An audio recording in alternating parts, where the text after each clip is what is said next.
Tu dois comprendre une chose dès maintenant. Penser trop ne te protège pas. Ça ne fait que t'épuiser. Tous les détails ne méritent pas de devenir une analyse, et tu le sais très bien. Pourtant, ton esprit a appris à traiter chaque silence comme un danger, chaque retard comme un signal, chaque petite variation comme une menace. Un message qui tarde, quelqu'un qui parle d'une façon un peu différente, une pause inattendue, et voilà, ta tête commence déjà à inventer des scénarios qui ne font qu'alourdir ce que tu portes. Mais écoute bien, la plupart des choses qui volent ta paix ne sont que des interprétations personnelles. Ce ne sont pas des faits, ce ne sont pas des alertes, ce ne sont pas des signes, ce sont des pensées dispersées que tu transformes en tempêtes. Et je vais être franc, ça n'a jamais apporté de solution. Ça n'a jamais réglé un problème, jamais accéléré une réponse, jamais fait de toi quelqu'un de plus fort. Ça a seulement consommé ton énergie, brouillé ta présence et t'a éloigné de ce qui compte vraiment. Les stoïciens avaient une règle non négociable. Ce qui ne dépend pas de toi ne mérite pas ton énergie. Ce qui dépend de toi n'a pas besoin de ton anxiété, mais de ton action. C'est aussi simple que ça. Ce qui est entre tes mains se résout avec une attitude juste. Ce qui ne l'est pas, tu apprends à le laisser partir. Et à partir d'aujourd'hui, chaque fois que ton esprit commencera à s'emballer, tu feras exactement l'inverse. Tu respireras profondément, tu reviendras à l'instant présent et tu te souviendras que tu n'es pas prisonnier de tes propres pensées. Parce que la vie n'est pas en train de te mettre à l'épreuve pour te briser, elle te montre petit à petit que tu as déjà bien plus de force que tu ne l'imagines. Et les leçons d'aujourd'hui vont rendre cela impossible à ignorer. Elles vont te ramener vers toi, vers ton centre, vers la confiance que tu as perdue sans même t'en rendre compte. Avant que l'on commence, je te demande seulement 2 choses. Aime la vidéo et abonne-toi à la chaîne. Ça permet à ce message de trouver d'autres personnes qui ont aussi besoin de se réveiller pour retrouver leur propre force. Maintenant, passons à notre première leçon. L'esprit fait plus peur que la réalité. Parfois, ton esprit fonctionne comme une vieille radio qui ne s'éteint jamais.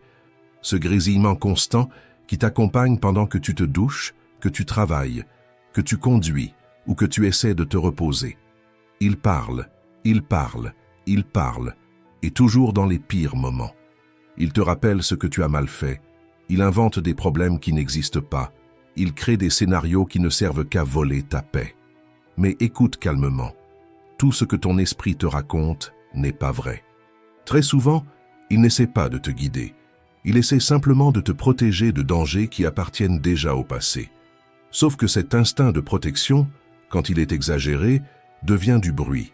Et tu commences à traiter l'inquiétude comme si c'était la réalité. L'esprit a du talent pour le drame. Il amplifie les détails, il transforme une goutte en tempête, il invente des futurs catastrophiques en utilisant comme base uniquement la peur et l'imagination. Réfléchis avec moi combien de fois tu as souffert par anticipation pour finalement te rendre compte que rien de tout ça n'est arrivé. Combien de nuits tu as perdu à cause d'histoires qui n'ont jamais quitté ta tête. La peur est un excellent scénariste. Elle crée des récits remplis de tragédies, mais elle se trompe presque toujours dans ses prédictions. Et malgré ça, tu y crois.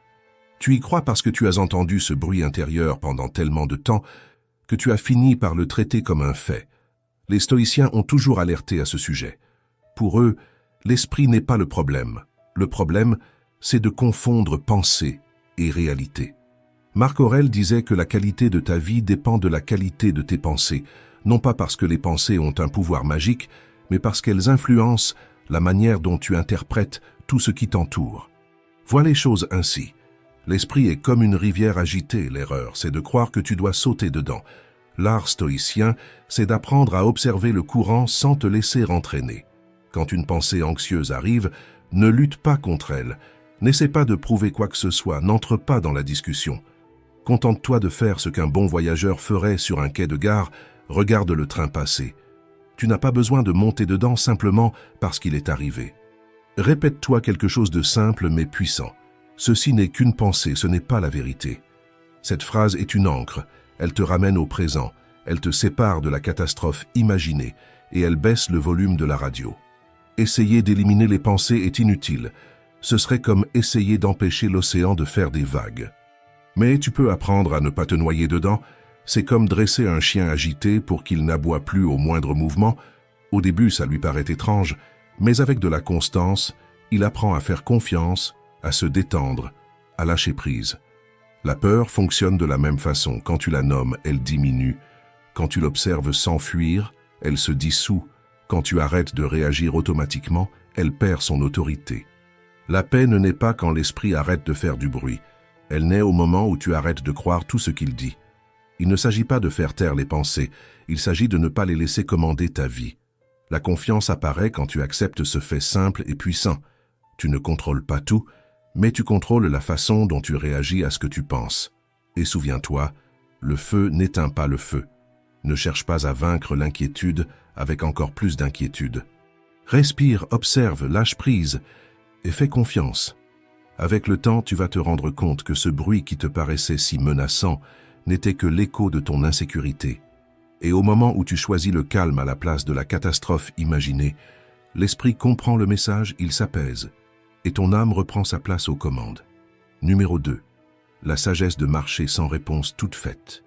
C'est inconfortable d'admettre que tu ne contrôles pas tout, que la vie ne te donne aucune garantie, qu'il n'existe pas de manuel pour expliquer la prochaine étape. Et, quand tu t'en rends compte, ton esprit se met en alerte. Il imagine le pire, invente des scénarios, crée des peurs qui semblent réelles. Tu veux des réponses rapides, tu veux de la sécurité, tu veux le confort du prévisible. Mais ce qui te fait vraiment mûrir, c'est justement de ne pas savoir. L'incertitude est l'épreuve la plus pure de la confiance. Avoir confiance, c'est avancer même quand le sol n'est pas encore apparu. C'est inspirer profondément, même quand ton esprit insiste pour dessiner des tragédies. Nous vivons dans une époque obsédée par le contrôle, par des agendas parfaitement réglés, par des plans impeccables, et il suffit d'un changement inattendu pour que tu aies l'impression que tout s'écroule. Mais la vie n'est pas un tableau de chiffres, c'est un sentier dans la forêt, où chaque pas ne révèle que le mètre suivant, pas le chemin entier. Si tu regardes les choses avec honnêteté, tu vas remarquer que les meilleures choses de ta vie n'étaient pas dans tes plans. Elles sont apparues quand tu as osé avancer sans savoir où cela te mènerait. La peur de l'inconnu essaie de te paralyser parce qu'elle confond sécurité et stagnation. La routine ne fait pas peur, mais elle ne transforme rien non plus. Et c'est là que se trouve le dilemme. Pour grandir, tu dois accepter le vide entre un pas et l'autre. L'absence de certitude est le berceau de la confiance. C'est dans cet espace où rien n'est garanti que quelque chose de nouveau commence à éclore en toi. Les stoïciens comprenaient cela avec clarté. Pour eux, la sérénité ne consiste pas à avoir tout résolu, mais à rester lucide, même au milieu de l'incertain. Marc Aurèle rappelait que le sage ne craint pas l'avenir parce qu'il a confiance en sa propre capacité à l'affronter. Et c'est exactement ce que tu oublies lorsque l'anxiété prend le dessus. Fais confiance à toi-même, pas aux résultats. Marcher sans carte ne veut pas dire être perdu. Cela veut dire croire que la prochaine étape apparaîtra quand tu feras la première. C'est remplacer « et si ça tournait mal ?» par « et si ça marchait ?» Ce simple échange change ton énergie, change ta posture, change la manière dont tu te présentes face à la vie. L'inconnu n'est pas toujours dangereux. Parfois, c'est lui qui te libère.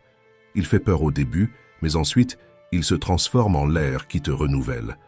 L'incertitude n'est pas une ennemie, c'est une professeure. Elle t'apprend à arrêter de chercher des garanties impossibles, à faire confiance au processus, à avancer même sans voir le dénouement. La vraie foi, pas religieuse mais humaine, c'est cette certitude silencieuse que quoi qu'il arrive, tu sauras gérer. Et quand tu acceptes de ne pas savoir, ton corps se détend. Tu arrêtes d'exiger de la vie une perfection impossible pour pouvoir être en paix. Tu arrêtes de te battre contre le courant et tu commences enfin à marcher avec lui. Le calme ne naît pas quand le futur devient prévisible. Il naît quand tu arrêtes d'exiger qu'il le soit. Alors, si aujourd'hui tu n'as pas toutes les réponses, ce n'est pas un problème. Aucun grand chemin ne commence avec une clarté totale. Ce qui compte, ce n'est pas d'avoir une carte, c'est de faire confiance à ta propre direction. L'incertitude n'est pas une punition. C'est simplement la vie qui te demande « Est-ce que tu es prêt à avoir confiance en toi ?» Et quand tu réponds « Oui », quelque chose de puissant se produit. L'inconnu cesse d'être une menace et devient une liberté. Marcher sans certitude, ce n'est pas de l'imprudence, c'est du courage. Et seuls ceux qui ont confiance avancent sans peur de se perdre. Numéro 3. Votre esprit peut te guérir ou te briser. L'esprit parle tout le temps. Il commente, il critique, il compare, il juge. Et très souvent, il le fait avec toi sur un ton que tu n'utiliserais jamais avec quelqu'un que tu aimes. Si tu parlais à un ami de la même manière que tu te parles à toi-même, cette personne s'éloignerait probablement. Mais quand il s'agit de toi, tu acceptes, tu écoutes, et sans t'en rendre compte, tu laisses ce dialogue façonner la manière dont tu te vois, dont tu te traites et dont tu réagis au monde. Le point est simple. Ce que tu te dis devient l'endroit où tu habites à l'intérieur. Et même sans t'en apercevoir, chaque jour tu choisis quelle voix tu nourris, celle qui te relève ou celle qui t'enfonce. Chaque phrase silencieuse laisse des traces dans ton estime de toi. Ce que tu répètes devient direction. Ce que tu insistes à croire devient conviction. Quand ton dialogue intérieur naît de la culpabilité, de la peur ou du doute, tu crées une sorte de brouillard autour de toi. Et dans ce brouillard, il devient facile d'oublier qui tu es. Facile de croire que tes erreurs sont plus grandes que tes réussites, facile de traiter tes chutes comme des échecs plutôt que comme des marches. Il y a quelque chose d'important ici. Le cerveau ne fait pas la différence entre ce qui arrive et ce que tu dis qu'il est en train d'arriver. Si tu répètes « je n'y arrive pas », ton esprit transforme ça en limite. Si tu dis « je vais essayer », il ouvre une porte. C'est la différence entre être prisonnier de tes pensées ou les transformer en alliés. Les stoïciens savaient cela pour eux. L'esprit peut être ton meilleur ami ou ton pire ennemi. Tout dépend du ton que tu utilises pour l'entraîner. Cet entraînement ne consiste pas à éliminer les pensées négatives, mais à apprendre à te parler avec équilibre, avec la même patience que tu aurais envers quelqu'un qui est en train d'apprendre à vivre. Te parler avec douceur n'est pas une faiblesse, c'est une discipline émotionnelle. Te crier dessus ne te fait pas avancer plus vite, ça te fait seulement abandonner avant même de commencer. La vraie force apparaît quand tu te soutiens, surtout les jours où tout semble instable. Au lieu de dire « je suis nul à ça », tu peux dire « je suis en train d'apprendre ». Au lieu de « rien ne marche pour moi », essayer « cette fois ça peut être différent ». Ce ne sont pas des phrases magiques, ce sont des façons de créer un espace intérieur où tu peux grandir sans avoir peur d'être puni. Le problème n'a jamais été de douter. Douter signifie que tu t'en soucies, que tu essaies, que tu es conscient. Le problème, c'est de te punir pour ça. Quand chaque faux pas devient une attaque, tu commences à avoir peur de bouger. Mais quand chaque chute devient accueil, tu apprends à faire confiance. Teste quelque chose de simple. Quand une pensée négative apparaît, réponds-lui avec la voix de quelqu'un qui t'aime. Pas pour nier la douleur, mais pour l'équilibrer. Si ton esprit dit « je n'y arriverai jamais », réponds « peut-être pas aujourd'hui, mais je suis plus proche qu'hier ». S'il dit « je suis un désastre », dis « je suis humain et je suis en train de grandir ». Ce petit geste change ton corps, ton humeur, ta posture face à la vie. Quand tu te traites avec plus de calme, ta perception s'ajuste, ton énergie se stabilise, ta confiance commence à naître. La confiance ne surgit pas d'un coup, elle se construit dans ses détails, dans les jours silencieux, dans les phrases intérieures que personne n'entend, dans les choix de ne pas t'abandonner. Tu n'as pas besoin d'être parfait pour avoir confiance en toi, tu as seulement besoin d'être constant. Te répéter que tu mérites du respect, que se tromper fait partie du chemin, que continuer est plus important que réussir à chaque fois. Ton dialogue intérieur est l'histoire qui conduit ta vie, et toute histoire peut être réécrite. Tu peux transformer un drame en apprentissage, une critique en élan, une peur en sagesse. Tu as seulement besoin de changer le ton. Quand tu apprends à être ton propre soutien, tout change. L'anxiété diminue, la clarté augmente, la vie devient plus légère. Alors la prochaine fois que ton esprit tente de t'attaquer, respire et rappelle-toi, tu n'as pas besoin de croire tout ce que tu penses. Tu peux choisir d'être refuge et non bourreau. La voix la plus puissante de ta vie ne vient pas de l'extérieur, elle vient de l'intérieur. Parle-toi comme quelqu'un qui souhaite te voir grandir, et non comme quelqu'un qui te punit de ne pas être parfait. Numéro 4. Le fil trop tendu. Il existe une forme de tension que tu portes sans t'en rendre compte, comme s'il y avait un fil en toi, tiré un peu plus chaque jour. À l'extérieur, tu sembles aller bien, mais à l'intérieur, il y a toujours une partie de toi qui essaie de tout maintenir en place, tout organiser, tout sous contrôle. Et c'est exactement là que le fil commence à s'user.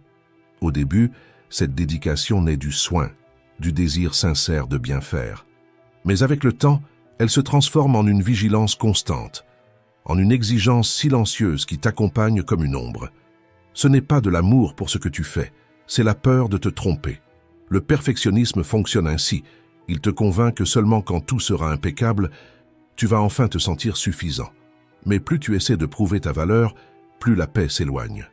Et le pire, même quand tu réussis, ton esprit ne se repose pas, il court déjà vers le prochain « je dois faire mieux ». À qui essaies-tu de prouver autant de choses? Aux autres? Ou à cette version de toi qui n'est jamais convaincue que tu as fait assez? Les stoïciens comprenaient très bien ce piège. Ils disaient que ce n'est pas l'erreur qui blesse, mais l'interprétation que tu en fais. Un perfectionniste voit un détail hors de place comme un échec. Un esprit confiant voit le même détail comme un apprentissage. La différence n'a jamais été dans le résultat, mais dans le regard. Personne n'attend que tu sois parfait. On attend que tu sois vrai. Les gens ne se connectent pas à ton image impeccable, mais à ton humanité.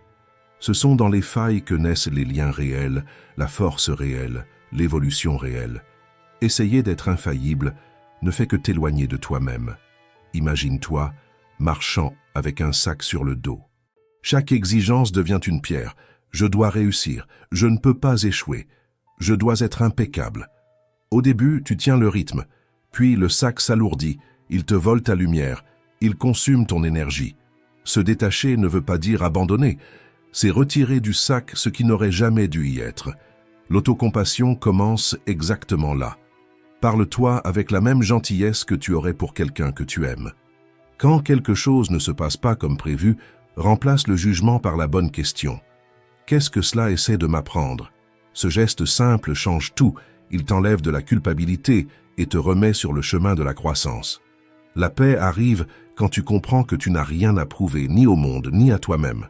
Tu n'as pas besoin de mériter le repos, de justifier les pauses ou de performer la perfection. Ta valeur n'est pas dans le résultat, elle est dans la manière dont tu te traites pendant que tu essaies. La vie n'exige pas que tu sois impeccable, elle a besoin que tu sois réel. Et paradoxalement, c'est lorsque tu lâches cette nécessité de perfection que les choses commencent enfin à circuler, parce que celui qui apprend à échouer sans se détruire de l'intérieur découvre une liberté que le perfectionnisme n'aurait jamais laissé exister. Numéro 5. Ne laisse pas ton imagination te blesser. Tu as une capacité impressionnante à transformer un simple risque en une tragédie complète.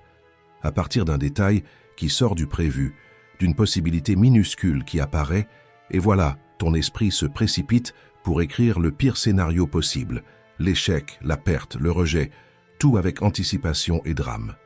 Le plus ironique, c'est que dans la majorité des cas, rien de tout cela n'arrive. Mais toi, tu as déjà souffert, tu as déjà senti cette pression dans la poitrine, ce poids dans l'estomac, tout ton corps réagissant comme si tu étais au milieu d'un vrai désastre. Le cerveau ne sait pas différencier ce que tu imagines de ce qui se passe réellement, et tu finis par vivre des tempêtes qui n'arrivent jamais. Tout commence avec les fameux « et si ». Et si ça tourne mal? Et si je perds tout? Et si je regrette?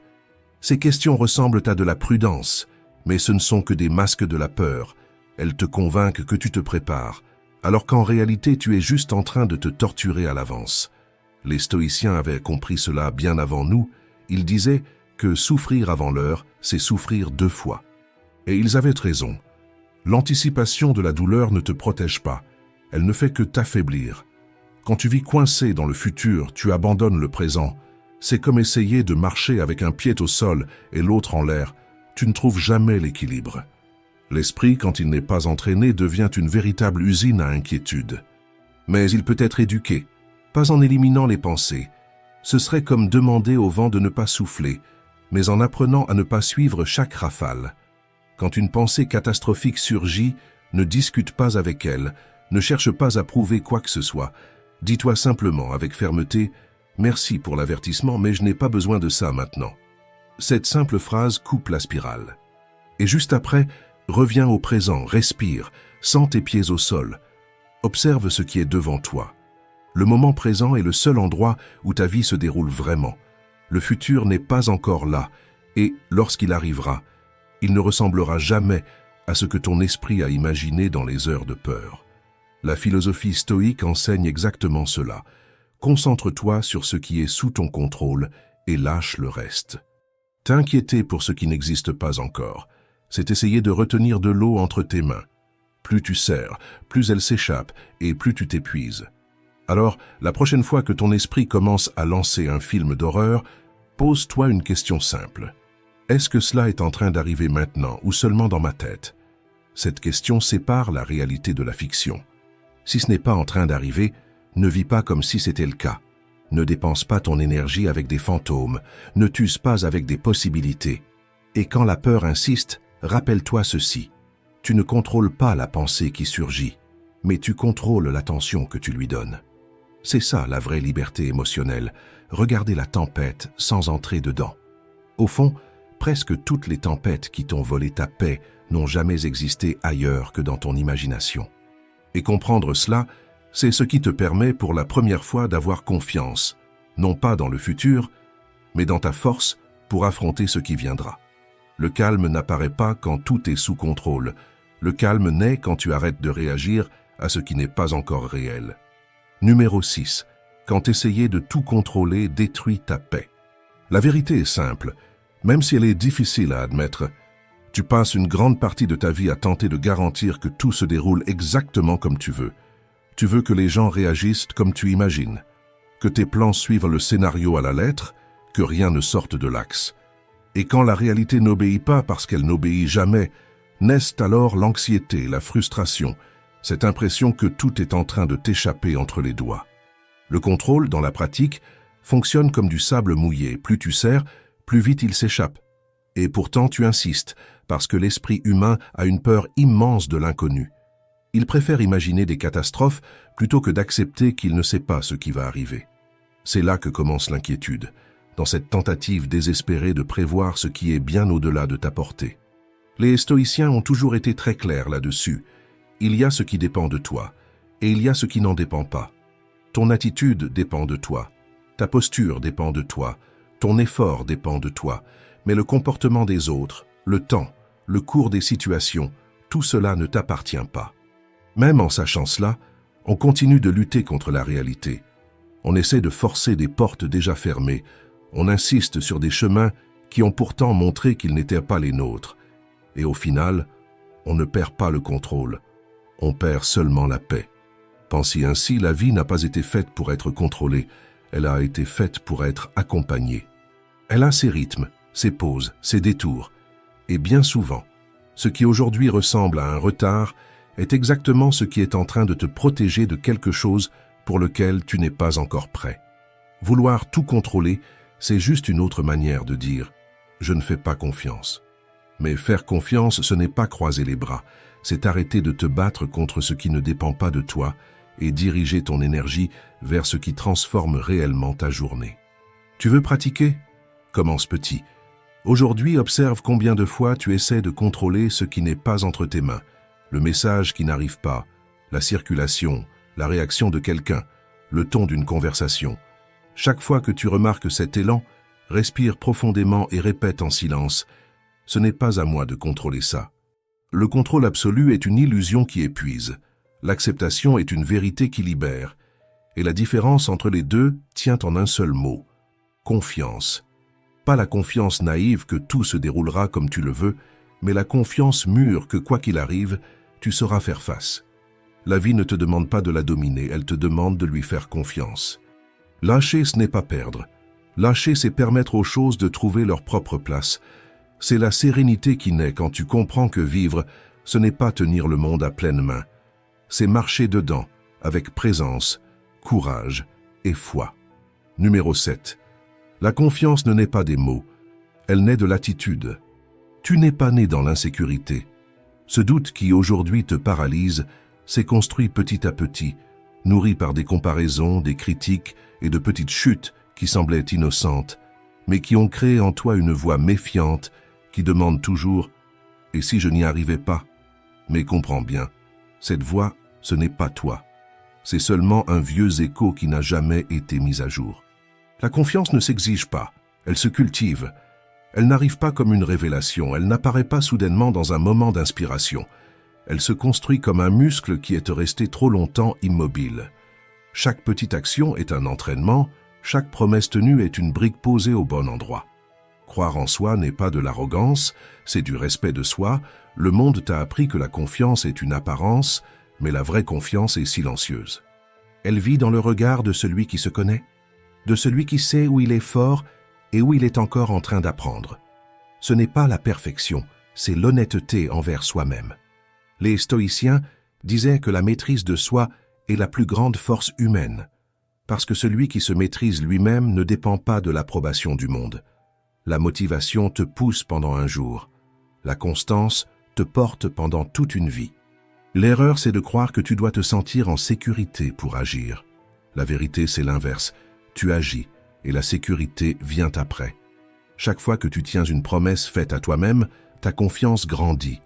Quand tu dis « demain je commence » et que tu commences vraiment, ton esprit comprend qu'il peut compter sur toi et il l'enregistre. Le problème, c'est qu'il enregistre aussi l'inverse. Quand tu te déçois à répétition, ton esprit apprend à douter, exactement comme il douterait de quelqu'un qui promet toujours et ne tient jamais. Reconstruire cette crédibilité intérieure n'exige pas de discours, cela exige de la pratique. De petits objectifs presque anodins, se lever 10 minutes plus tôt, ne pas regarder le téléphone au petit déjeuner, boire de l'eau quand tu as dit que tu en boirais. Des gestes simples qui envoient le message « je fais ce que je dis ». Avec le temps, cette fiabilité silencieuse se répand dans toutes les sphères de ta vie. La foi en soi naît dans ce que personne ne voit, dans la discipline quotidienne, dans la parole tenue, dans le respect que tu choisis de t'offrir même quand personne ne te félicite.